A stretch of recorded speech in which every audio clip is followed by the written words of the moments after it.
kabayan, ito na yung ating dulong. Ang gagawin natin, lilinisin mo natin siya.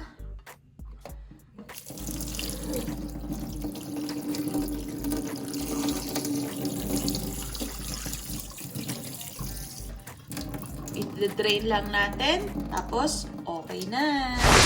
Hello mga kabayan! Nandito na naman tayo sa ating Carinderia ng Bayan. Ang lulutuin natin ngayon ay napaka-simple at napakadaling lutuin. Kasi nasasawa na kami sa ulam. Ito yung naisip namin to go na kainin namin ngayong malamig na araw. Nagiging malamig na po dito sa amin.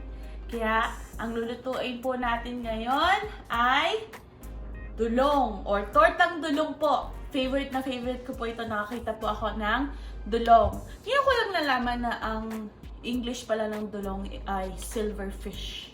Ayan, may natutunan na naman kayo sa akin. Tara na po at simulan na natin. Ito po ang mga kailangan nating ingredients. Darl, pakita mo. Kailangan natin ng itlog, sibuyas, bawang, flour, paminta. Huwag po kayo mag-alala, hindi natin lahat yun gagamitin. Ito ang ating asin at ang ating dulong or silverfish. Lalagyan at syempre po kakailanganin natin ng mantika para na tayo magpuprito kung walang mantika. Yan. Simulan na natin ang paggawa ng dulong. Dapat po meron kayong lalagyan. Ngayon, lalagay natin ang ating itlog. Bakit kutsara hawak ko? Siguraduhin nyo malinis ang... Ay, nahulog. Ang ating mga kamay. Huwag po kayo mag-alala sa kamay ko at dry yan. Kasi malamig na dito. Ayan. Batiin nyo lang siya.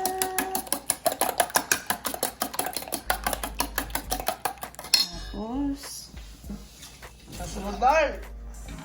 easy lang. Silangan na natin yan. Easy lang.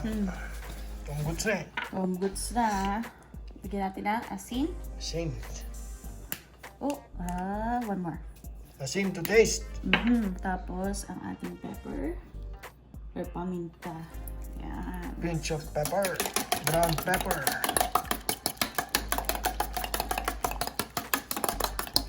Nag-start lang ako sa dalawang itlog muna. Bigyan na natin. Bawang. Oo. Madali lang to eh. Isi ulam na dal ah. Oo, no. Isi ulam na tayo. Yeah. Hapunan. Tapos, sibuyas. Sibuyas. Mince bawang pati mince ano. Sibuyas. Yeah, nahating na ako. Naamoy ko yung ano. Oh, excuse me. Tingka pa dal. Pumasok yung ito eh, yung bawang. Oh. Tapos, lagyan natin ng flour. Wow. Yan. Okay. Yan. Unti-unti lang, huwag mabigla. Mas okay na yung maging kulang kaysa sa sobra. Yan. Lalagyan natin ng flour para paglulutuin natin. Ayun ang technique mo dal para huli ang flour para ano. Para ano to, makakatulong to Napasukat, no? para mag-form yung ating dulong. Dulong. Tortang dulong. So, sa tingin nyo nahalo nyo na.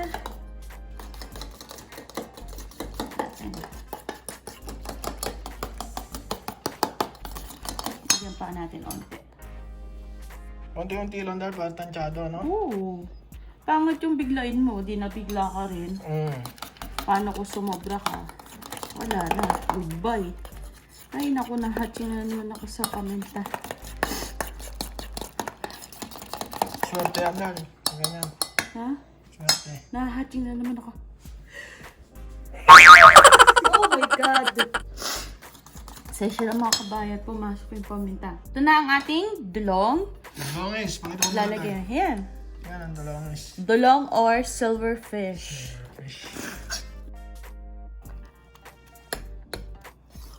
Ayan mga kabayan, okay na ito. Nahalo na natin mabuti. Tara na po at simulan na natin ang pagpiprito ng ating tortang dulong. Mga mga kabayan, mainit na ang ating kawali. Ilagay na natin ang ating mantika. Pagkalagay natin ng mantika, antay lang tayo ng onte para talaga sigurado mainit ang ating kawali. Ilagay na natin ang dulong natin. Ang ginawa natin. Kaya natin ang ating apoy. Lagyan mo na dal.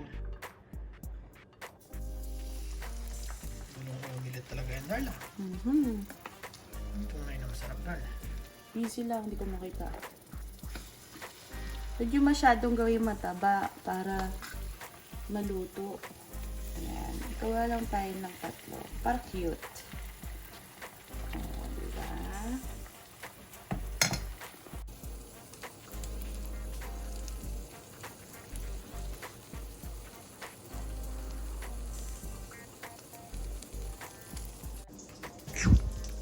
Ayun mga kabayan, nagbabrown na yung ilalim. Pwede na natin itong baliktarin. Baliktarin natin ito. Dulongers yan dal ah! Ready? Yun, no? Kailangan manipis lang dal ano? Para luto yung dulong. Saka yung init ng kalan, medium lang no? Oo. Kasi kapag mataba, paano mo maluluto ng maayos yung... Ay, naku, nasira. Sira mo pa dal. Ingay mo kasi. Dal eh. Siyan mo lang na. Ay eh. Ingay ni Darby. Yung pala ang technique dal. Yung pala ang technique dal. Yup. Manilipis lang ano. Ayan na mga kabayan, tingnan nyo. Nag-brown na ang ating tortang dulong. Pag ganyan na po ang kulay ng ating torta, ibig sabihin, luto na. Pwede na natin tanggalin sa ating kawali. Kainan na yan dal. Gagawin mo lang masarap na sausawan yan dal. Suka lang to, be. Suka. O, di ba? Maganda pa manipis. O, di alam mo luto yung loob. Nga nga na. Ano mo dal ah? Slowly but surely lang. Gusto mo agad, mabilis eh. Yun dal! Science!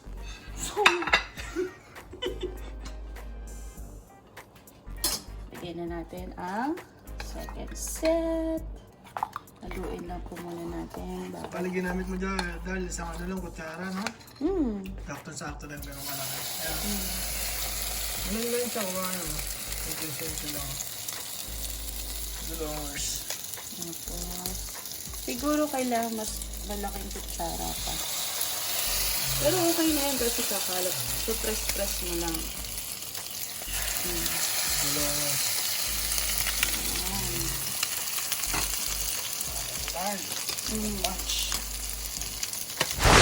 Eto na mga kabayan, luto na ang ating tortang dulong. Ayan po ang napaka sarap na tortang dulong natin.